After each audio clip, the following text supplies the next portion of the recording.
이 이야기는 내면의 성찰과 지혜, 그리고 자기 자신을 극복하는 여정을 통해 깨달음을 발견하는 과정을 담고 있습니다.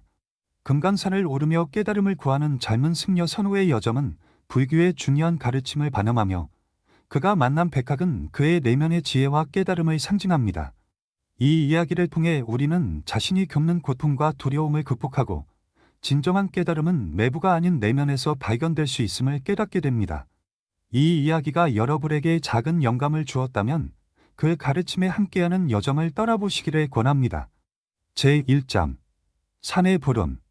어느 날 젊은 승려 선원은 도량에서 수행 중에 강렬한 환영을 경험하게 되었다. 맑은 아침 햇살 속에서 느릿하게 눈을 감고 있던 그는 금강산의 웅장한 모습이 뚜렷이 떠오르는 것을 보았다. 그의 마음속 깊은 곳에서 알 수 없는 목소리가 들려왔다. 금강산으로 오라. 그곳에 내가 찾는 밥이 있다. 마치 산 자체가 그를 부르고 있는 듯한 느낌의 선원은 자신의 가슴이 두근거리는 것을 느꼈다. 그는 오랜 수행 생활 속에서 항상 깨달음에 대한 갈망을 품어왔기에 이 환영이 우연이 아니라고 생각했다. 자신의 길을 찾기 위해 선우는 금강산으로 가야 한다는 결심을 굳혔다. 하지만 떠나기 전에 그는 자신의 스승님에게 이 모든 것을 털어놓고 조언을 구하기로 했다. 스승님은 선우의 결심을 듣고 잠시 깊은 생각에 잠긴 듯 보였다. 한참 동안 침묵을 지키던 스승님은 천천히 고개를 끄덕이며 말했다. 금강산은 그 자체로 깨달음을 줄 수 있는 장소지만 깨달음은 반드시 높은 곳에 있는 것이 아니라 너의 마음 속에도 있음을 기억하여라. 너의 길에서 가장 중요한 것은 오만함과 욕심을 버리는 것이다. 선원은 스승님의 말을 새기며 출발 준비를 마쳤다. 스승님은 따뜻한 미소와 함께 그를 배웅하며 조심스럽게 말했다. 길이 어렵고 험난할지라도 참된 가르침을 얻기 위해서는 모든 것을 받아들여야 한다. 그렇게 선원은 금강산을 향해 나섰다. 처음에는 산의 푸른 숲과 맑은 공기에 감탄하며 발걸음을 경쾌하게 옮겼다. 그의 마음 속에는 깨달음을 향한 강한 열망이 가득 차 있었다. 하지만 산속의 길은 생각보다 험난하고 복잡했다. 시간이 지나면서 선원은 점점 길을 잃고 헤매기 시작했다. 높은 나무들과 무성한 덤불은 마치 그를 막으려는 듯 그의 길을 가로막았다. 길을 잃고 나니 선우의 마음 속에는 불안과 두려움이 서서히 고개를 들기 시작했다. 나는 왜 여기로 온 것인가? 이 길이 정말 올바른 길이 맞는가? 선우는 속으로 질문을 던지며 자신의 결심을 되돌아보았다. 그러나 마음속의 불안은 쉽게 가라앉지 않았다. 깨달음을 얻기 위해 떠났지만 오히려 점점 더 혼란스럽고 밤함하는 기분이 들었다. 이윽고 그는 무릎을 꿇고 앉아 깊은 한숨을 쉬었다. 그때 어디선가 부드러운 날갯짓 소리가 들려왔다. 고개를 들어보니 하얀 학 한 마리가 그의 앞에 조용히 내려앉아 있었다. 학은 그를 응시하며 천천히 고개를 끄덕였다. 선원은 놀라움과 경외감에 사로잡혔다. 하얀 학은 그저 단순한 새가 아닌 신비로운 존재처럼 보였다. 학은 마치 말을 하는 듯 그의 마음속에 부드럽게 울리는 소리로 속삭였다. 길을 찾으려면 밖이 아닌 안을 바라보아야 하느니라. 학의 말에 선원은 갑자기 가슴이 뜨거워지는 것을 느꼈다. 그의 혼란스러웠던 마음이 서서히 가라앉으며 자신이 이 산에 온 목적을 다시금 되새기게 되었다. 산 정상에 오르는 것만이 중요한 것이 아니라 자신의 내면을 성찰하는 것이야말로 진정한 깨달음으로 가는 길임을 그는 깨닫기 시작했다. 하얀 학은 선호에게 미소 짓듯이 한 번 더 고개를 끄덕이더니 천천히 날아올라 나무들 사이로 사라졌다. 선호는 그 자리에 그대로 앉아 한참 동안 생각에 잠겼다. 제2장 첫 번째 시련길을 잃다. 선호는 다시 마음을 다잡고 금강산의 깊은 숲길로 들어섰다. 하얀 학과의 만남은 그에게 큰 위안을 주었지만 길을 따라갈수록 숲은 더욱더 깊고 어두워졌다. 햇살은 나뭇가지 사이로 드문드문 비칠 뿐 방향을 찾기 어려울 정도로 나무들은 울참하게 뒤엉켜 있었다. 처음에는 괜찮을 거라 생각했지만 시간이 지날수록 그는 자신이 점점 더 산속 깊이 빠져들고 있음을 느꼈다. 이 길이 맞는 것일까? 선원은 혼잣말로 중얼거리며 이리저리 주변을 둘러보았다.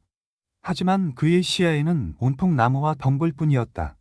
아무리 걸어도 끝이 보이지 않고 지나온 길을 되돌아가려 해도 모든 풍경이 똑같아 어느 방향으로 가야 할지 알 수가 없었다. 차츰 그의 마음 속에는 불안과 초조함이 스며들기 시작했다.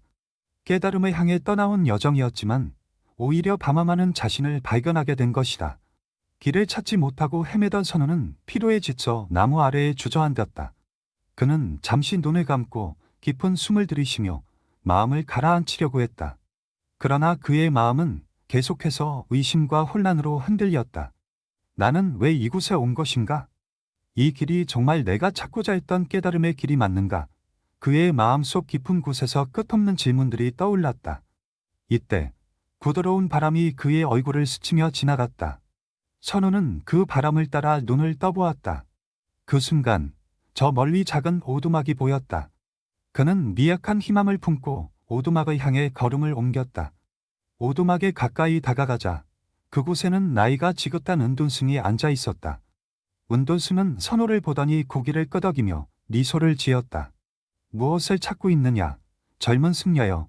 근돈승의 목소리는 부드러우면서도 깊은 울림이 있었다. 선우는 자신의 혼란과 방황을 솔직하게 털어놓았다. 깨달음을 얻고자 이 산에 올랐으나 길을 잃고 방향을 찾지 못하고 있습니다. 저는 무엇을 잘못한 것입니까?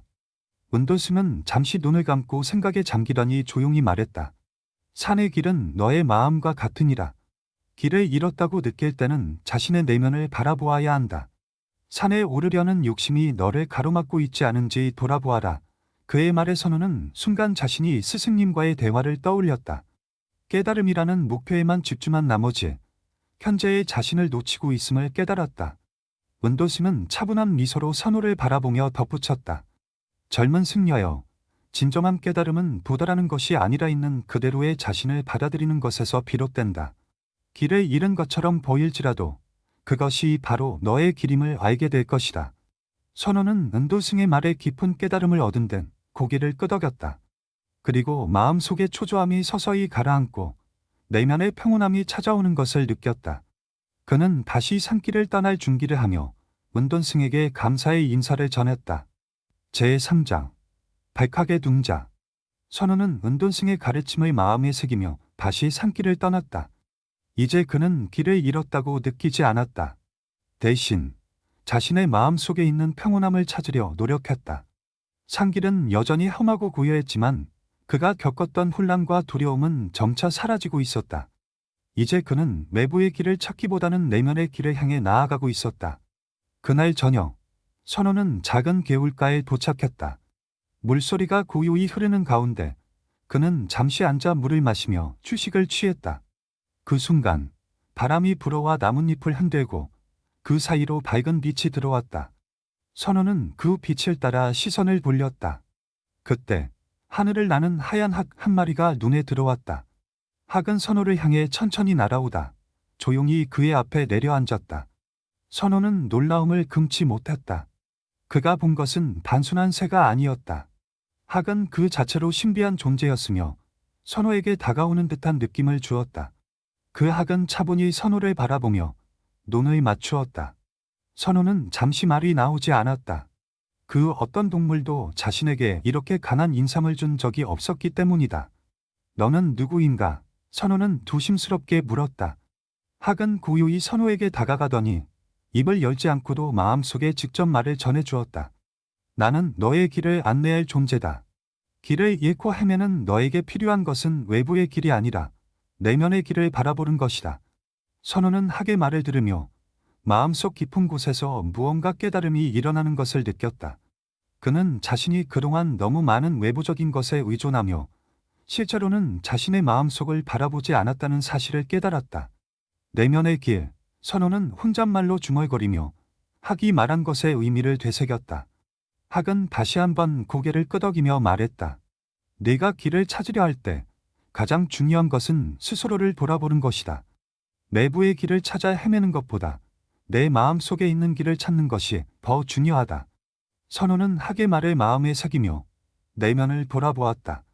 자신이 왜 이 길을 걸어왔는지, 무엇을 찾고자 했는지를 깊이 성찰했다.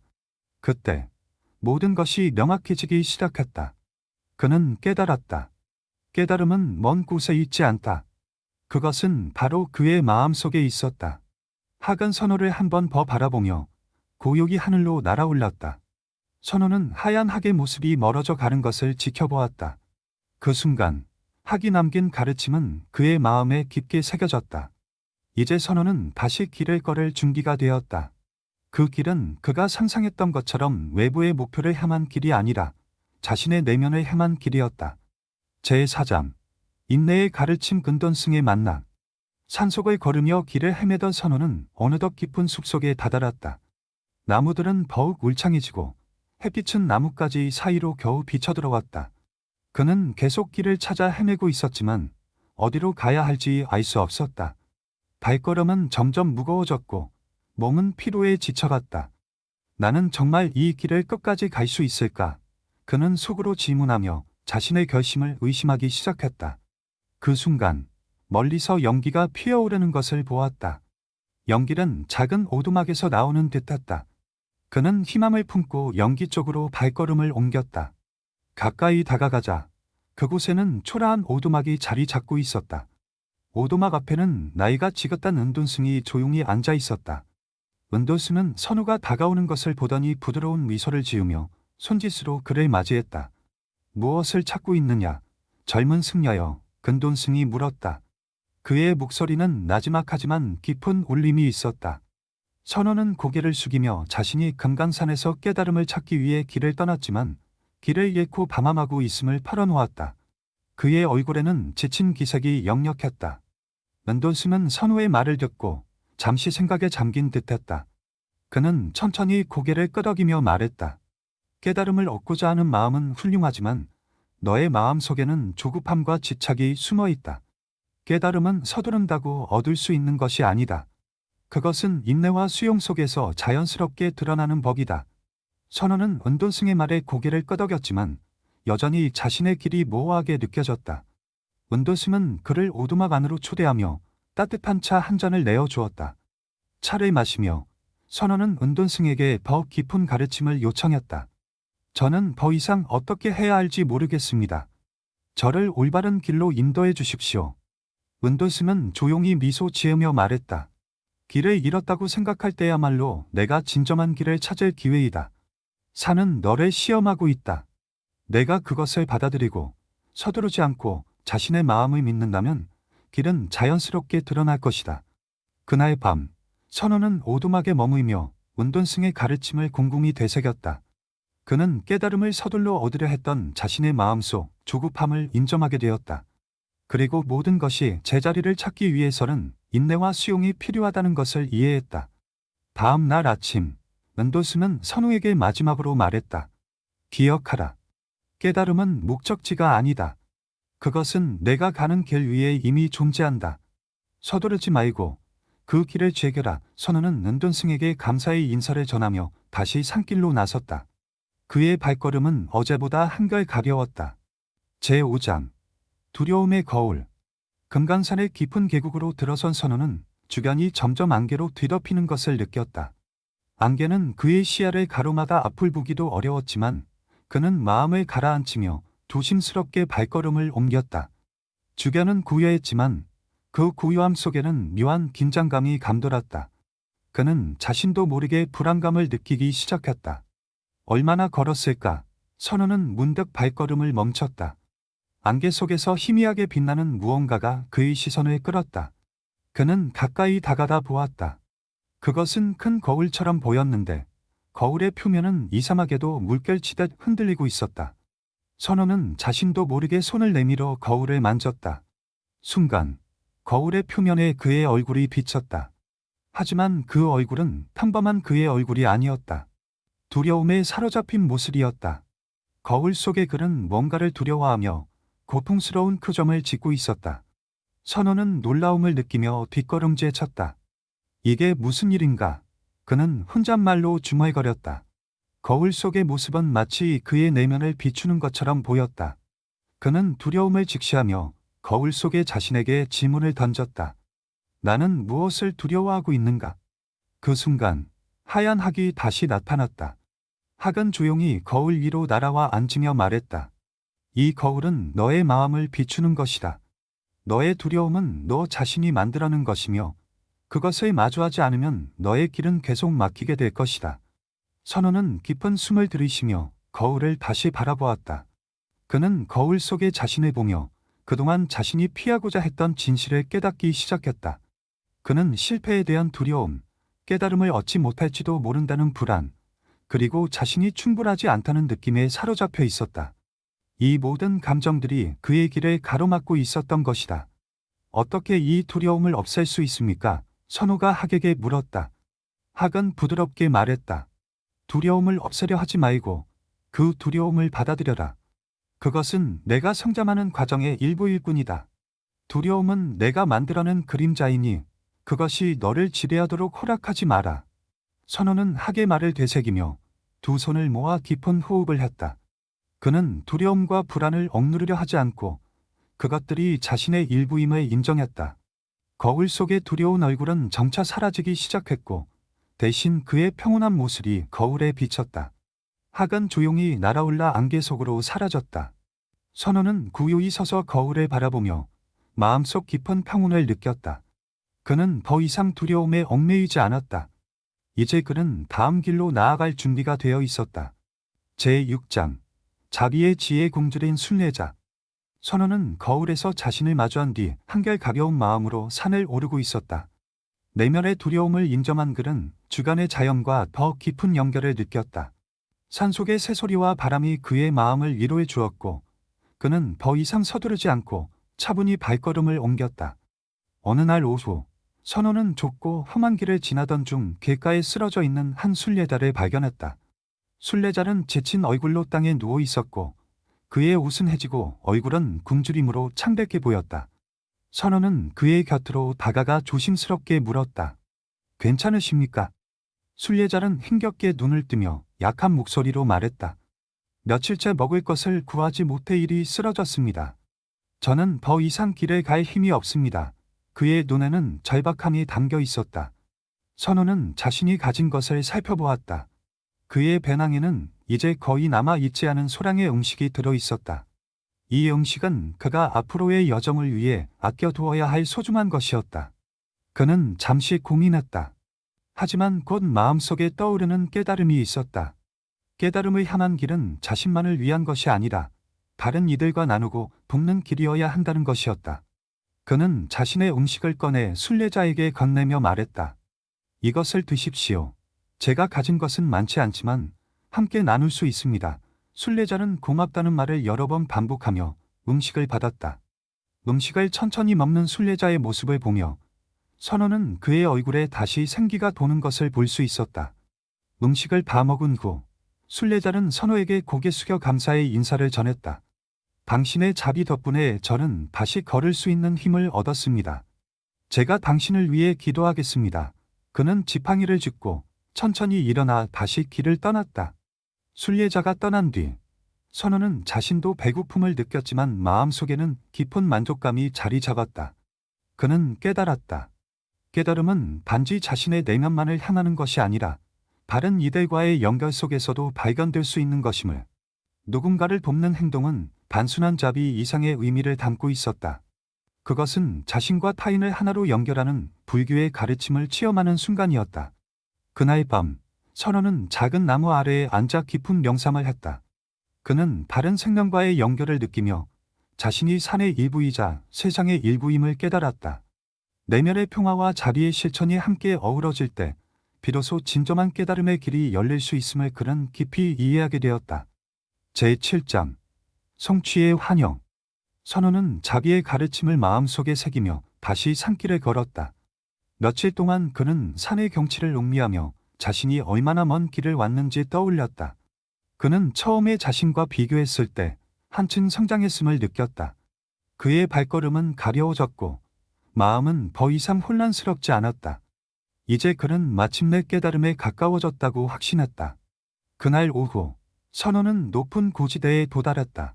거대한 바위와 나무들이 점점 줄어들고 대신 맑고 푸른 하늘이 펼쳐졌다.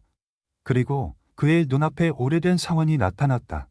사원은 산의 정상에 위치해 있었고 그 모습은 마치 깨달음을 상징하듯 웅장하고 신성하게 빛나고 있었다. 선호는 가슴이 두근거렸다. 그는 스스로에게 말했다. 드디어 목적지에 도달했구나. 여기서 깨달음을 찾을 수 있을 것이다. 사원의 문은 오래되었지만 묘한 에너지가 느껴졌다. 선우는 조심스럽게 문을 열고 안으로 들어갔다. 사원 안은 텅 비어 있었다. 오래된 불상이 주망에 자리 잡고 있었고 사방은 정막에 휩싸여 있었다. 선우는 불상 앞에 무릎을 꿇고 앉아 마음을 모았다. 그는 오랜 시간 명상하며 깨달음을 기다렸다. 그러나 아무런 변화도 일어나지 않았다. 아무리 기다려도 그의 마음속에는 고요함만이 자리 잡고 있었다. 시간이 흐르면서 선우의 마음속에는 의심이 싹트기 시작했다. 왜 아무것도 일어나지 않는 것인가? 나는 이토록 먼 길을 걸어왔는데 이곳에서 아무런 깨달음도 얻지 못한다면 이 모든 여정은 무엇을 의미하는가? 그는 불상을 응시하며 혼란스러운 마음을 다스리려 했지만 내면의 실망감은 점점 커졌다. 그 순간 하얀 학이 나타났다. 학은 사원의 한쪽에서 천천히 걸어나와 선우를 바라보았다. 학의 눈빛은 부드럽고도 단호했다. 학은 선우에게 다가와 말했다. 너는 이곳에 깨달음이 있다고 믿고 있구나. 그러나 깨달음은 외부의 장소에 있지 않다. 너는 이미 길을 걸으며 모든 것을 배웠다. 왜 여전히 성취라는 환영에 사로잡혀 있는가? 선우는 학의 말을 듣고 자신이 무엇을 놓치고 있었는지 깨닫기 시작했다. 그는 깨달음을 목표로 삼고 그것을 마치 어떤 성취처럼 여기며 집착하고 있었다. 그러나 깨달음은 외부의 어떤 장소나 형태로 존재하지 않았다. 그것은 이미 그의 마음속에 있었던 것이다. 학은 마지막으로 말했다. 깨달음은 더 이상 찾는 것이 아니라 이미 내 안에 있음을 아는 것이다. 이제 그 사실을 받아들여라. 선우는 그 자리에서 깊이 머리를 숙이며 학의 말을 가슴에 새겼다. 그는 더 이상 깨달음을 얻으려는 욕심이나 성취에 대한 집착에 얽매이지 않았다. 오히려 그는 이 여정을 통해 이미 충분히 배우고 성장했음을 인정했다. 사원을 떠나며 그는 한결 가려운 마음으로 다시 산길을 걸어 내려가기 시작했다. 제8장 겸손의 시영. 사원을 떠난 선우는 한층 가벼운 마음으로 산을 내려가고 있었다. 그러나 산길은 여전히 험난했고 그는 오랜 시간의 여정으로 점점 지쳐갔다. 산속 깊은 곳에 도달했을 때 선우는 작은 동굴을 발견했다. 동굴 앞에는 한 늙은 수행자가 앉아 있었다. 수행자는 조용히 선우를 바라보며 말했다. 젊은 승려여, 무엇을 찾고 있느냐? 선우는 동굴 앞에 앉아 자신이 걸어온 여정을 간략히 설명했다. 그는 깨달음을 얻기 위해 산에 올랐으며 자신이 이제 그 깨달음에 가까워졌다고 믿고 있다고 말했다. 수행자는 그의 말을 듣고 고개를 끄덕이며 말했다. 내가 오랜 길을 걸어왔으니 이제 너 자신을 시험해 볼 때가 되었다. 이 동굴에서 3일 동안 아무것도 먹지 않고 머물러라. 내 마음이 얼마나 깨끗한지, 얼마나 비워져 있는지 스스로 알게 될 것이다. 서로는 수행자의 제안을 받아들였다. 그는 동굴 안으로 들어가 명상 자세로 앉았다. 처음에는 조용히 마음을 비우려 노력했지만 시간이 지날수록 허기와 피로가 그의 집중력을 흐트러뜨렸다. 배고픔은 점점 더 강렬해졌고 그의 머릿속에는 음식을 생각하는 잡념이 끊임없이 떠올랐다. 나는 왜 이렇게까지 해야 하는가? 선우는 스스로에게 질문했다. 내가 이미 깨달음을 얻었다고 생각했는데 왜 또다시 이런 고통을 겪어야 하는가? 두 번째 날이 되었을 때 선우는 점점 더 초조해졌다.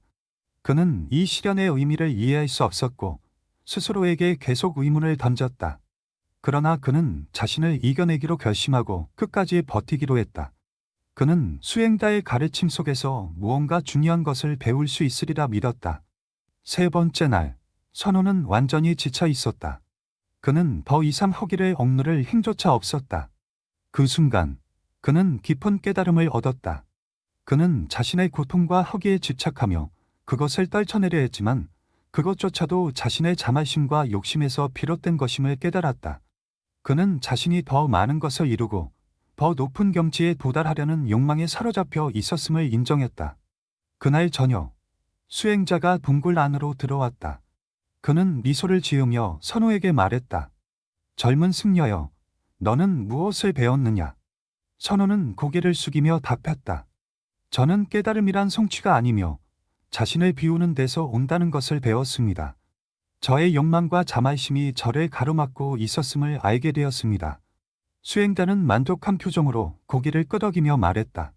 너는 이제 진정한 겸손의 가치를 배웠다. 그것이 깨달음으로 가는 마지막 관문이다. 선호는 깊은 감사를 표하며 궁굴을 떠났다. 그의 마음은 더욱 가려워졌고 그는 깨달음에 더 가까워진 자신을 느꼈다. 제9장 진정한 정상 어펙학의 비전. 겸손의 시험을 마치고 동굴을 떠난 선호는 내면의 고요함과 함께 다시 산의 길을 걸었다. 그의 마음은 한결 가벼워졌고 스스로를 비움으로써 얻은 평온함이 그의 발걸음을 더없이 자연스럽게 만들었다. 그는 더 이상 깨달음을 찾으려는 욕심에 얽매이지 않았고 자신이 걸어온 길 자체가 깨달음의 과정임을 깨닫기 시작했다. 산의 정상에 가까워질수록 공기는 더 맑아지고 바람은 부드럽게 그의 얼굴을 스쳤다. 그는 자신이 산의 일부가 된 것 같은 느낌을 받았다. 마침내 그는 정상에 도달했다. 눈앞에는 구름 아래 펼쳐진 산과 하늘이 하나로 이어진 경치가 펼쳐졌다. 선호는 그 잠엄한 풍경 앞에서 잠시 숨을 멈췄다. 그는 그저 그곳에 서 있는 것만으로도 모든 것이 충분하다고 느꼈다. 그 순간 하얀 학이 그의 앞에 나타났다. 학은 천천히 선호를 향해 걸어오며 말했다. 젊은 승려여, 내가 마침내 이곳에 도달했구나. 그러나 이곳에 있는 것이 깨달음의 끝은 아니다. 선호는 학을 향해 고개를 숙이며 말했다. 저는 더 이상 깨달음을 성취로 여기지 않습니다. 제가 걸어온 길과 만난 모든 가르침이 이미 저를 변화시켰습니다. 그러나 저는 여전히 완전히 깨닫지 못한 무언가가 있는 것 같습니다. 학은 미소를 지으며 날아올랐다. 그리고 선호의 머리 위를 맴돌며 부드러운 목소리로 말했다. 너는 이미 깨달음을 얻었다. 그것은 내가 찾은 것이 아니라 내가 이미 가지고 있었던 것이다. 깨달음은 무엇을 더하는 것이 아니라 내 마음 속의 본래의 빛을 발견하는 것이다. 그 순간 선호는 깊은 영상 상태에 빠져들었다. 그는 눈을 감고 자신이 걸어온 여정을 떠올렸다. 길을 잃고 방황했던 순간, 두려움과 고통을 마주했던 순간, 그리고 자비와 겸손의 가치를 배운 순간들까지 모든 경험들이 한순간에 그의 마음속에서 하나로 이어졌다. 그는 깨달았다. 깨달음은 먼 곳에 있던 것이 아니라 자신의 내면에 항상 존재했던 것이었다. 학은 다시 선호의 곁으로 내려와 말했다. 내가 배운 모든 가르침은 내 안에 있었다. 이제 너는 더 이상 찾을 필요가 없다. 네가 가는 길이 곧 깨달음이다. 선호는 눈을 뜨고 학을 바라보며 조용히 미소 지었다. 그는 자신의 마음 속에서 일어난 변화를 느꼈다. 깨달음은 더 이상 어떤 목표나 결과가 아니었다. 그것은 그가 세상과 자신과 그리고 모든 존재와 연결되는 과정이었다. 학은 마지막으로 하늘로 날아올랐다. 선호는 그 자리에 한참 동안 서서 자신이 서 있는 이 산과 세상을 바라보았다. 그는 완전히 새로운 눈으로 세상을 보았다. 더 이상 무엇도 부족하지 않았고 모든 것이 완전했다. 제20장 세상으로의 귀환. 산 정상에서의 깨달음을 얻은 선호는 이제 산을 내려갈 준비가 되었다.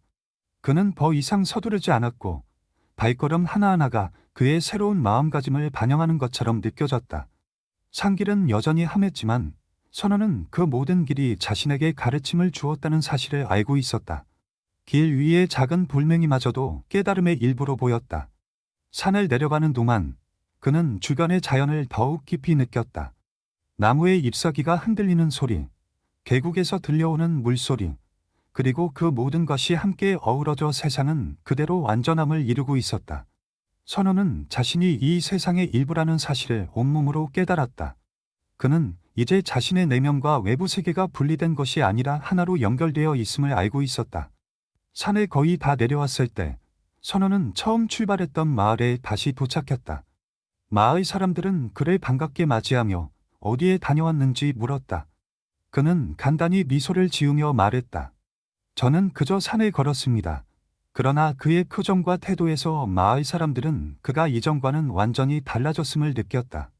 그는 말로 표현할 수 없는 평온함과 깊은 자리를 가지고 있었다. 마을 사람들 중 한 노인이 다가와 말했다. 승려님, 산에서 무엇을 찾으셨습니까? 선호는 잠시 생각하다가 답했다. 제가 찾은 것은 이미 제 안에 있었습니다.